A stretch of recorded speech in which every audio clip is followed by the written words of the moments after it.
ونفخه ونفسه. بسم الله الرحمن الرحيم.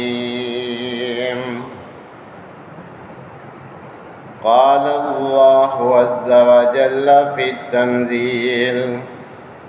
يا أيها الذين آمنوا قوا أنفسكم وأهليكم نارا وقودها الناس والحجارة. وقال النبي صلى الله عليه وسلم: اتقوا النار ولو بشق تمرة فمن لم يجد فبكلمة طيبة. وقال النبي صلى الله عليه وسلم: لا يدخل الجنة من لا يأمن جاره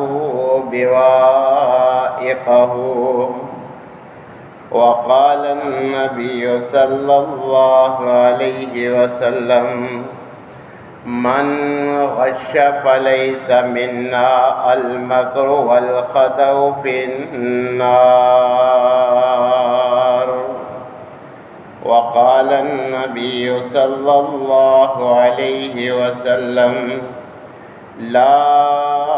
يدخل الجنة منان. وقال رسول الله صلى الله عليه وسلم: لا يدخل الجنة أحد في قلبه مثقال ذرة من الكبر.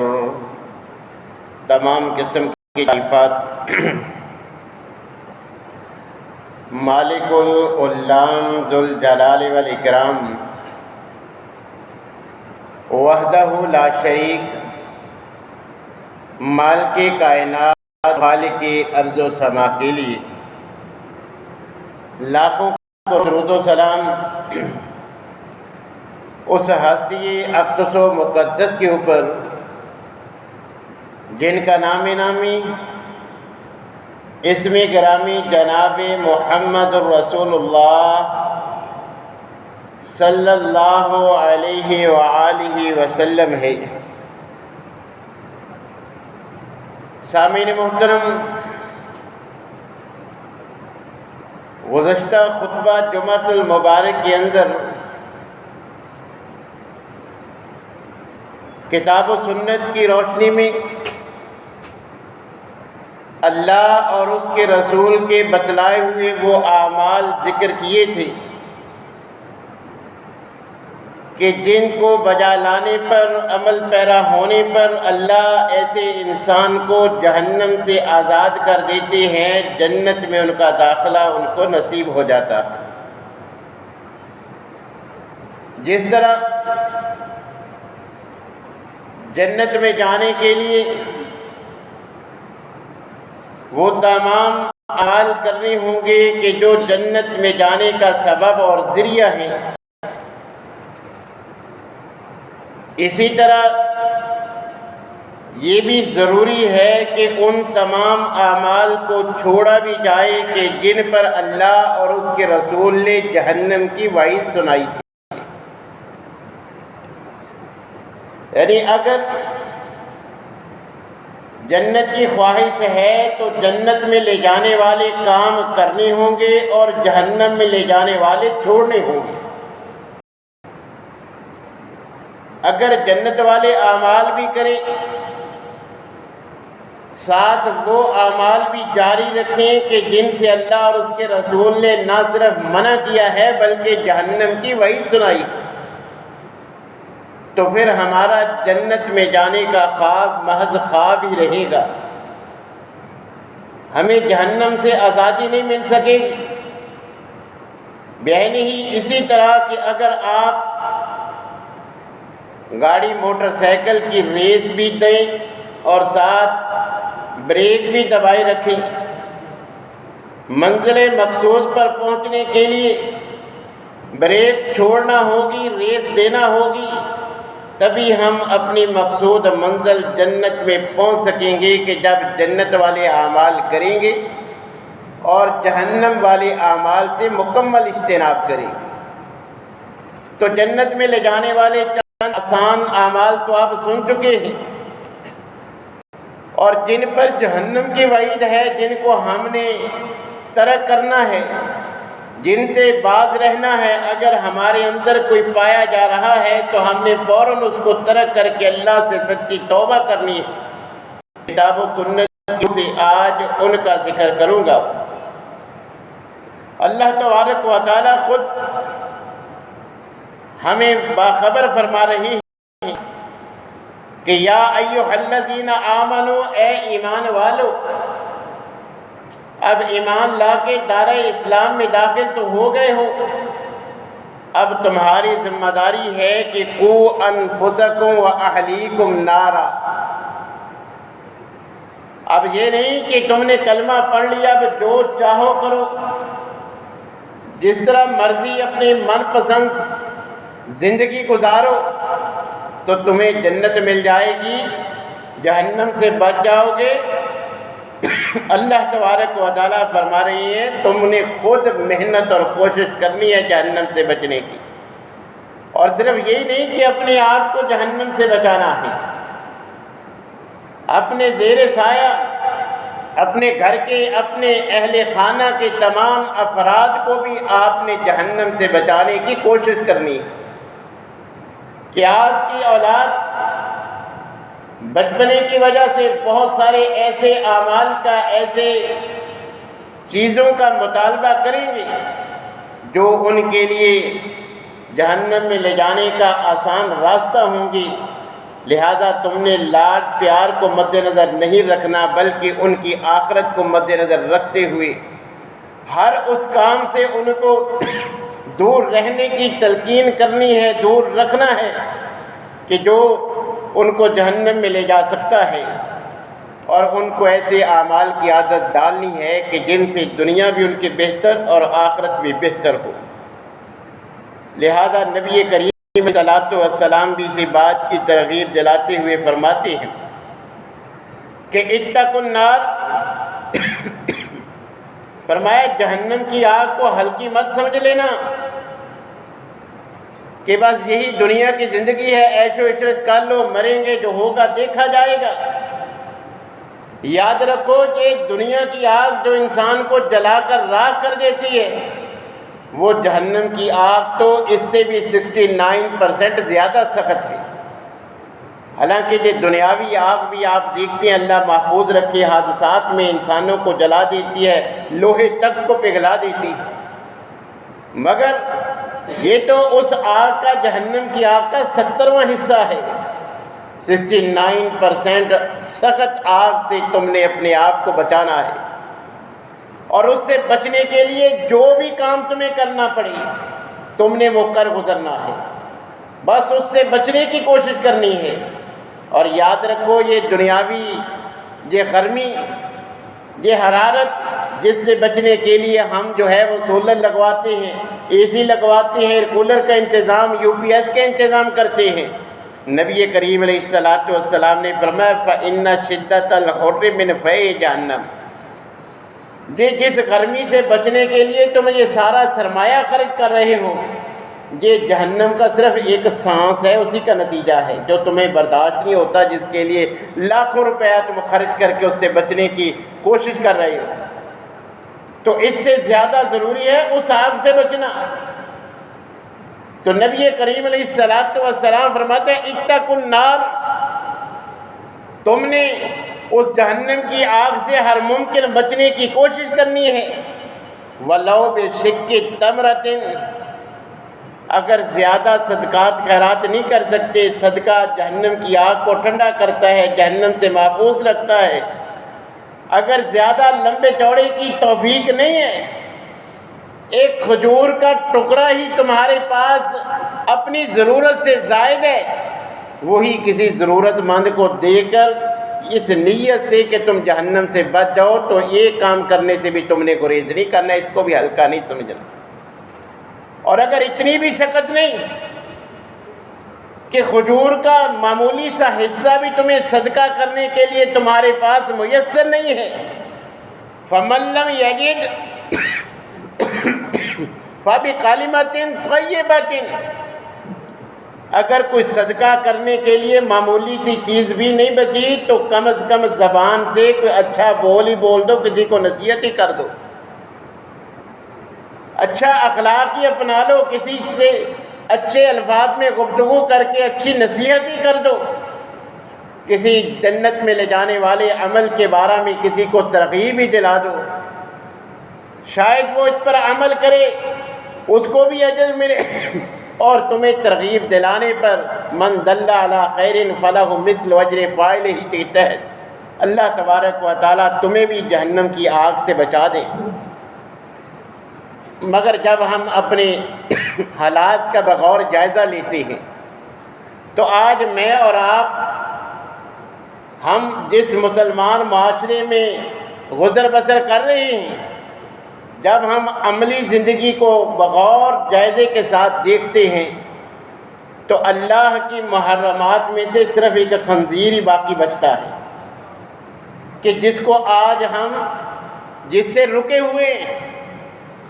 خنزیر کے گوشت کھانے کے علاوہ جتنے محرمات ہیں آج ہم سب کا شکار ہو چکے ہیں۔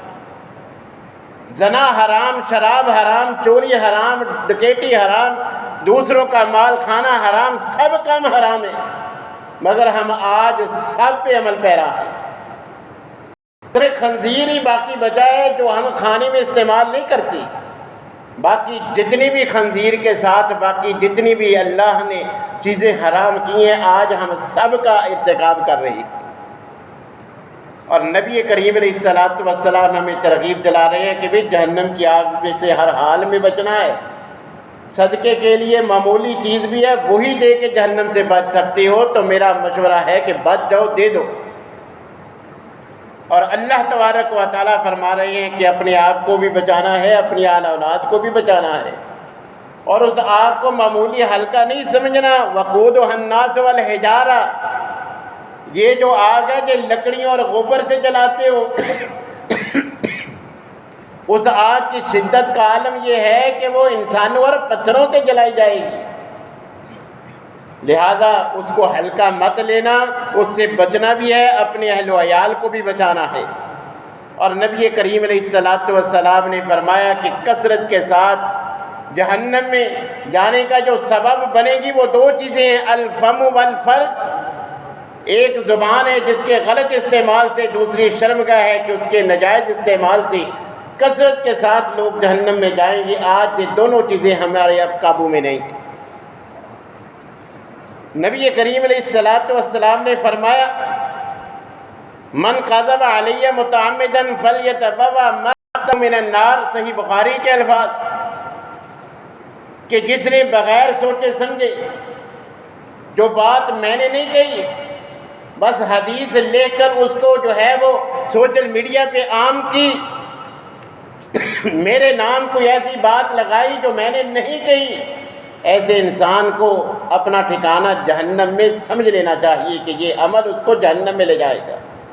آج ہم موبائل استعمال کرتے ہیں، بلا تحقیق ہمیں کوئی ایسی بات حدیث کے روپ میں، وہ اچھی بات ہو سکتی ہے، کوئی بھی اچھی بات ہو آپ اس کو اچھی بات سمجھ کے لیں، مگر اس کو فرمان رسول مت گردانیں اگر آپ کو علم نہیں کہ آپ نے فرمایا ہے کہ نہیں، تاکہ ہم اس وعید سے بچ سکیں۔ نبی کریم علیہ السلام نے فرمایا لا يدخل الجنت احد فی قلبہ مثقال ذرۃ من الکبر، کہ جس کے دل میں ذرہ برابر بھی تکبر ہے وہ جنت میں داخل نہیں ہو سکتا، جبکہ میری اور آپ کی حالت یہ ہے کہ اللہ ہمیں تھوڑی سی کسی نعمت سے نواز دے، ہم بندے کو بندہ ہی نہیں سمجھتے، ہمارے اندر اس قدر تکبر اور گھمنڈ میں ہم جو ہے اور تو اور اولاد ذرا پڑھ لکھ جائے، معاشرے کے مطابق اس کو جو ہے وہ تعلیم ماں باپ دلوا دیں، وہ ماں باپ کو کم تعلیم یافتہ ہونے کی بنا پر ان کو کوئی حیثیت ہی نہیں دیتے، تو نبی کریم علیہ الصلوۃ والسلام نے ہمیں باخبر کیا کہ ذرہ برابر تکبر ہی جہنم میں لے جانے کے لیے کافی ہے۔ اگر متکبرانہ سوچ ہے، تمہارا انداز متکبرانہ ہے، تو پھر یہ تمہارے سارے جنت میں لے جانے والے اعمال کرنے کے باوجود جنت سے تم محروم رہو گے، کیونکہ ذرہ برابر بھی اگر تم میں تکبر ہوگا تو جنت میں نہیں جا سکتے، تمہارا ٹھکانہ جہنم ہے۔ اور فرمایا لا يدخل الجنت منان، کسی سے بلائی کر دینا، کسی سے نیکی کر دینا، پھر اس کو تانے دیتے رہنا کہ اگر ایسا نہ ہوتا سوچ کیا بنتا، میں نے طرز کھا کے یہ کیا، میں نے ایسے کیا۔ نبی کریم علیہ الصلوۃ والسلام نے فرمایا کہ جو احسان کر کے جتلاتا ہے، ایسا انسان بھی اپنا ٹھکانہ جہنم میں سمجھ لے، کیونکہ لا يدخل الجنہ، وہ جنت میں داخل نہیں ہو سکتا۔ احسان کرنا اچھی بات ہے، نیکی والا عمل ہے، جنت میں لے جانے والا عمل ہے، مگر پھر اس کو جتاتے رہنا یہ بجائے نیکی کے گناہ کا کام بن جاتا ہے، انسان کو جنت کی بجائے جہنم میں لے جاتا ہے۔ اور یہ بڑے بڑے گناہ ہیں، کفر ہے، شرک ہے، ارتداد ہے، نفاق ہے، کسی مسلمان کو قتل کرنا ہے ناحق، اسی طرح نماز چھوڑنا، زکوٰۃ نہ دینا، یہ تو بڑے بڑے گناہ ہیں جن کو ہم گناہ سمجھتے ہیں، اور چند ایسے کام ہیں جن کو ہم گناہ ہی نہیں سمجھتے۔ یہ وعدہ کر کے پورا نہیں کرنا، امانت میں خیانت کرنا، بات بات پہ جھوٹ بولنا۔ حالانکہ نبی کریم علیہ الصلوۃ والسلام نے کیا فرمایا؟ نبی کریم علیہ الصلوۃ والسلام نے فرمایا وَإِيَّاكُمْ وَالْكَذِبَ، تم نے جھوٹ سے مکمل اجتناب کرنا ہے، ہر ممکن کوشش کر کے جھوٹ سے بچنا ہے، کیونکہ فَإِنَّ الْكَذِبَ يَهْدِي إِلَى الْفُجُورِ، جھوٹ تمہیں گناہوں کی دلدل میں لے جاتا ہے، وَإِنَّ الْفُجُورَ يَهْدِي إِلَى النَّارِ، اور یہ گناہ تمہیں جہنم کی آگ کا ایندھن بنا دیں گے۔ لیکن آج ہم اپنے گریبانوں میں جان کر دیکھیں کہ موبائل کے استعمال میں اب یہ گناہ ہم سے جو ہے وہ کئی گنا زیادہ بڑھ گیا ہے کہ ہم جھوٹ کو گناہ ہی نہیں سمجھتے، حالانکہ یہ جہنم میں لے جانے والا عمل ہے۔ اسی طرح نبی کریم علیہ الصلوۃ والسلام نے فرمایا من غش فلیس منا، کہ جس نے دھوکہ دیا اس کا ہمارے ساتھ دعویٰ تو ہو سکتا ہے مگر ہمارے ساتھ تعلق کوئی نہیں ہو سکتا۔ اور فرمایا المکر والخدع فی النار، کیونکہ یہ دھوکہ اور فریب یہ تو جہنم میں لے جانے کا سبب ہے، یہ تو جہنمیوں کی عادات ہیں، یہ کام کرنے والے تو جہنم کا راستہ اپنائے ہوئے ہیں، یہ تو جہنم میں جانے والی ہیں، ان کا ہمارے ساتھ کیا تعلق۔ مگر آج ہم اپنے گریبانوں میں جان کر دیکھیں کہ آج ہمارا ایمان بن چکا ہے کہ دھوکے کے بغیر کاروبار چل ہی نہیں سکتا، اخراجات پورے نہیں ہو سکتے، ہم نقصان اٹھائیں گے، اگر کریں گے، فراڈ نہ کریں گے تو کاروبار کیسے چلے گا؟ نبی کریم علیہ الصلوۃ والسلام فرماتے ہیں من غش فلیس منا، دھوکہ دینے والا، دو نمبری کرنے والا۔ آج ہم مسلمان ہیں، اسلام کے مطابق کاروبار کا نام بھی انتخاب کرتے ہیں ہم، مگر ملاوٹ سے پاک چیز ہمارے معاشرے میں دستیاب نہیں ہے۔ جو ملک لاکھوں قربانیاں دے کے اس لیے حاصل کیا تھا کہ جہاں ہم اسلام کے مطابق رہیں گے، اسلام کے مطابق زندگی گزاریں گے، جہاں 1 کلومیٹر میں سینکڑوں مساجد ملتی ہیں، عبادت کی جگہ ملتی ہیں، مگر خالص دودھ کی ایک بھی دکان نہیں ملتی، خالص خورد و نوش جو ہے وہ ڈھونڈنے سے نہیں ملتا، ڈبل ریٹ میں بھی جو چیز خریدی جاتی ہے اس میں بھی ملاوٹ ہوتی ہے، ریٹ بھی زیادہ، چیز بھی خالص نہیں، اور ہم سوچ کے جو بیٹھے ہیں کہ ہم مسلمان ہیں، نبی صلی اللہ علیہ وسلم کی شفاعت مل جائے گی، ہمیں جنت مل جائے گی، جہنم سے آزادی مل جائے گی۔ اور یہ جو سود جس نے ہمیں اپنی لپیٹ میں لے لیا ہے کہ ہم ذرا بھی خیال نہیں کرتے، بیلنس ختم ہو گیا، ایڈوانس منگوا لیتے ہیں، حالانکہ وہ ساتھ باخبر بھی کرتی ہیں جب وصول کیا جائے گا ساتھ سود وصول کیا جائے گا۔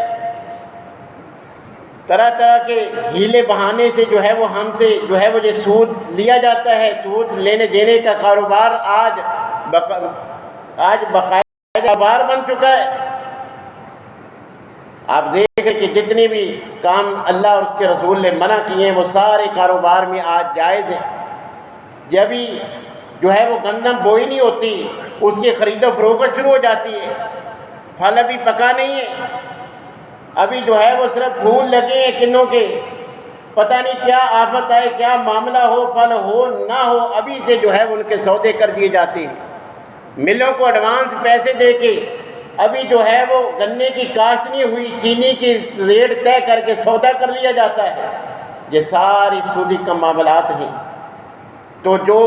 سود لیتا اور دیتا ہے، سود کے معاملات میں ملوث ہے، جنت میں جانے کا اس کا صرف خواب ہے، ہر سال عمرہ کر لے، حج کر لے، زکوٰۃ صدقات سب کچھ کر لے، اگر سود کے اس کے کاروبار میں میزش ہے، نہ کوئی نیکی قبول ہے، نہ حج، نہ عمرہ، نہ نماز، اور نہ ہی یہ جنت میں جا سکتا ہے، کیونکہ اس کا ٹھکانہ جہنم ہے، اور جہنم میں بھی نبی صلی اللہ علیہ وسلم نے جو ہے وہ سخت ترین اذیتناک عذاب کا جو ہے وہ بتلایا ہے کہ خون کی نہر ہے جس میں یہ غوطے کھائے گا، باہر نکلنے کی کوشش کرے گا، مقرر فرشتہ پتھر مارے گا جو اس کے منہ پہ لگے گا، پھر درمیان میں چلا جائے گا۔ یہ جہنم میں سود خوروں کا انجام نبی صلی اللہ علیہ وسلم نے ذکر فرما دیا۔ اور اسی طرح نبی کریم علیہ السلام نے فرمایا لا يدخل الجنہ من لا یامن جارہ بوائقہ، صحیح مسلم کے الفاظ ہیں کہ ایسا انسان جنت میں داخل نہیں ہو سکتا جس کی اذیت سے، جس کی شرارتوں سے، جس کی جو ہے وہ وجہ سے، زبان سے، ہاتھ سے اس کا ہمسایہ تنگ ہے، جس سے ہمسایہ اذیت میں ہے۔ آج ہم اپنا جائزہ لے لیں کہ ہم سے اپنے گھر والے بھی تنگ ہیں، گلی محلے والے بھی تنگ ہیں، اور ہم سمجھتے ہیں کہ ہمیں جنت مل جائے گی، جہنم سے آزادی مل جائے گی۔ نبی کریم علیہ السلام زبان رسالت سے فرماتے ہیں لا يدخل الجنہ من لا یامن جارہ بوائقہ، جس کی اذیت اور تکلیف سے اس کا ہمسایہ تنگ ہے، وہ امن میں نہیں ہے، وہ محفوظ نہیں ہے اس کی زبان سے، اس کے ہاتھ سے۔ تو نبی صلی اللہ علیہ وسلم نے فرمایا ایسا انسان جنت میں داخل نہیں ہو سکتا۔ نمازیں پڑھ لے تب بھی، حج زکوٰۃ جو مرضی نیکیاں کر لی، جب تک ہمسایہ اس کی اذیت سے تنگ ہے، ایسے انسان کو اللہ جنت میں داخلہ نصیب نہیں کرتے۔ عورتوں کے بارے میں نبی صلی اللہ علیہ وسلم نے چونکہ ان میں عادت زیادہ ہوتی ہے، فرمایا کہ تمہاری میں نے جہنم میں جو اللہ نے مجھے جنت و جہنم کا نظارہ کروایا، جہنم میں کثرت عورتوں کی دیکھی۔ اس کی وجہ کیا ہے؟ تم لان تان بہت زیادہ کرتی ہو، ناشکری کی تمہاری عادت مردوں سے زیادہ ہے۔ مگر آج ہم اپنے گریبانوں میں جا کر دیکھ لیں کہ جس سے بھی ہم پوچھتے ہیں اس کی زبان سے شکر کا ایک کلمہ نہیں نکلتا، بس ناشکری کے کلمات، شکوے، شکایتیں ہیں۔ یہ صرف عورتوں کے ساتھ فعل خاص نہیں ہے، آج عورتوں سے زیادہ ناشکری کے کلمات ہم مرد ادا کرتے ہیں۔ تو نبی صلی اللہ علیہ وسلم نے یہ ناشکری کے کلمات زبان سے نکالنے کو، اس عمل کو جہنم میں لے جانے کا سبب، بلکہ فرمایا کہ کثرت کے ساتھ عورتیں جائیں گی جہنم میں، اسی ناشکری کی وجہ سے کہ مرد اتنی آسائشیں دیتا ہے، ایک فرمائش پوری نہیں ہوتی تو فوراً ناشکری کے کلمات کہ جب سے آئی ہوں کچھ سکھ دیکھا ہی نہیں۔ وہ سارے احسانات ایک فرمائش نہ پوری ہونے پہ بلا دیتی ہے کہ جب سے شادی ہوئی ہے ہر ممکن مرد نے کوشش کی ہے خوش رکھنے کی، مگر ایک مطالبہ پورا نہیں ہوا، فوراً کہہ دیا کہ جب سے آئی ہو کبھی سکھ دیکھا ہی نہیں۔ یہی ناشکری ہے۔ اللہ کا دیا ہوا کتنا استعمال کرتے ہیں، کتنی اللہ کی نعمتیں ہیں، سب کچھ ہونے کے باوجود پھر ناشکری کے کلمات۔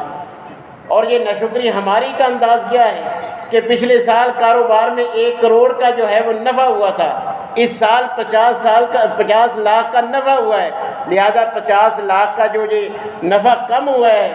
یہ ہمارا نقصان ہو گیا۔ بس کیا کریں، حالات کا رونا، یہ معاملہ، یہ ساری میرے بھائیوں ناشکری۔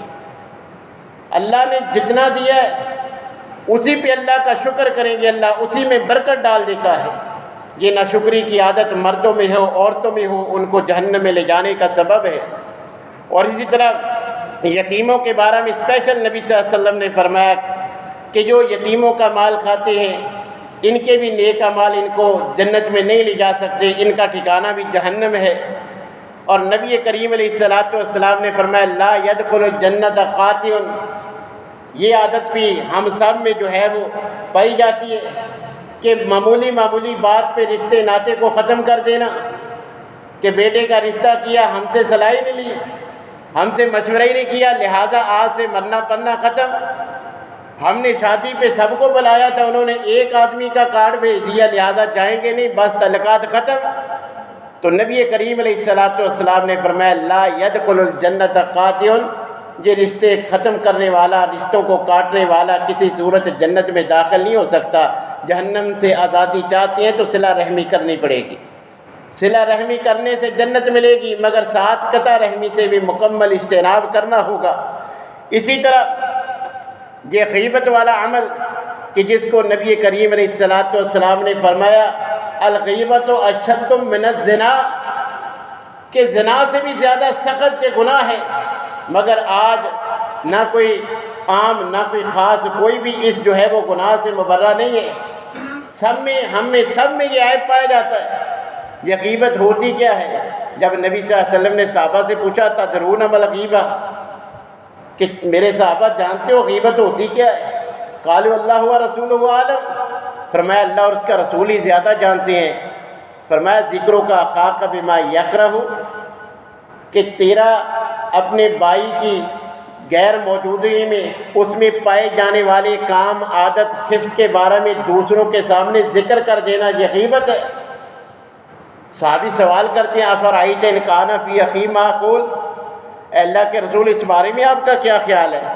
کہ جو میں کہہ رہا ہوں یہ غلط نہیں ہے، حقیقت میں اس میں یہ وصف یہ عادت موجود ہے؟ تو نبی کریم علیہ الصلوۃ والسلام نے فرمایا ان کان فی اخی فقد اغتبتہ وان لم یکن فی فقد بہتہ، جو عیب پایا جائے مگر وہ نہیں چاہتا کہ اس کی تشہیر ہو، تم لوگوں میں اس کی تشہیر کرتے پھرو، یہ غیبت ہے۔ جو نہیں پایا جاتا پھر تم لگاؤ، یہ اس پر بہتان ہے جس کی الگ سزا موجود ہے۔ تو آج دیکھ لیں ہم غیبت کو گناہ ہی نہیں سمجھتے، حالانکہ نبی صلی اللہ علیہ وسلم نے فرمایا الغیبت اشد من الزنا،